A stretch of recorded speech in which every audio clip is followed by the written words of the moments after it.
Allora Anna, dal 6 agosto, se io volessi prendere uno dei tuoi mitici tramezzini e sedermi qui e consumarlo al tavolo, dovrò mostrarti il famoso Green Pass. Cosa ne pensi? Penso che adesso Green Pass, carta d'identità, codice fiscale, IBAN, anche password mettiamo su, perché tanto ormai qua. Finché ci troviamo nella bella stagione, settembre-ottobre ancora le giornate sono belle, la gente sta fuori, ha voglia di muoversi, ma poi quando iniziano le brutte giornate, abbiamo visto queste ultime serate e con la pioggia e il vento la gente non si muove e se si muove cerca riparo all'interno dei locali e lì si blocca tutto, perché tra la capienza, tra il Green Pass, dovremmo avere una persona da mettere alla porta per vedere se il cliente è abilitato all'entrata, cioè veramente non so. Che cosa pensa lei? Da esercenti diventerete controllori? Effettivamente è un ruolo che non ci compete, anche perché ci sono altre autorità dette per farlo.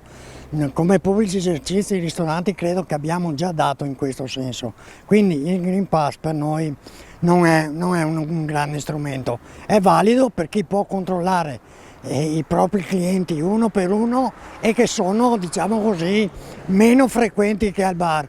Immaginiamoci un giorno di mercato dove mi arrivano tutte le signore, le vecchiette a bere il caffè in continuazione, io chiedo il Green Pass e alla fine giornata chi mi risarcisce di tutto il tempo perso? No, mi dispiace, è una soluzione anche per i pubblici esercizi, torno a ripetere, e gli ambienti pubblici non potrebbe funzionare. Una nuova mazzata o una misura per essere più sicuri?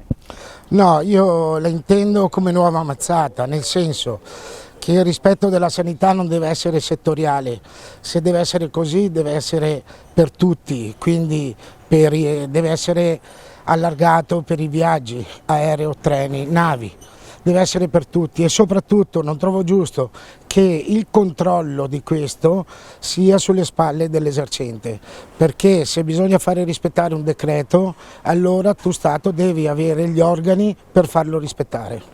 Penso che è un'ulteriore, messa alla prova per noi, perché metterà sicuramente in imbarazzo sia il cliente che il gestore nel scegliere chi far entrare o no.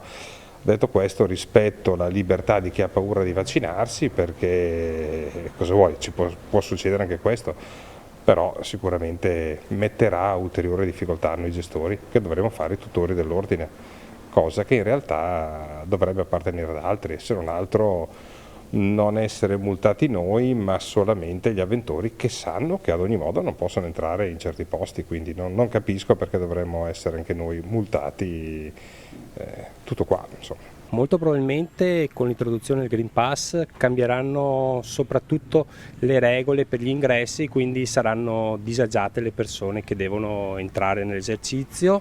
Da parte nostra non avremo proprio il potere eccelso di chiedere il Green Pass alle persone, quindi saremo disagiati anche nei confronti delle forze dell'ordine che potranno fare dei controlli e trovare appunto delle persone che all'interno non hanno il Green Pass. Quindi su questa situazione siamo disagiati, anche perché credo, a mio parere, sia l'ennesima dimostrazione di potere dello Stato per applicare delle altre sanzioni nei nostri confronti.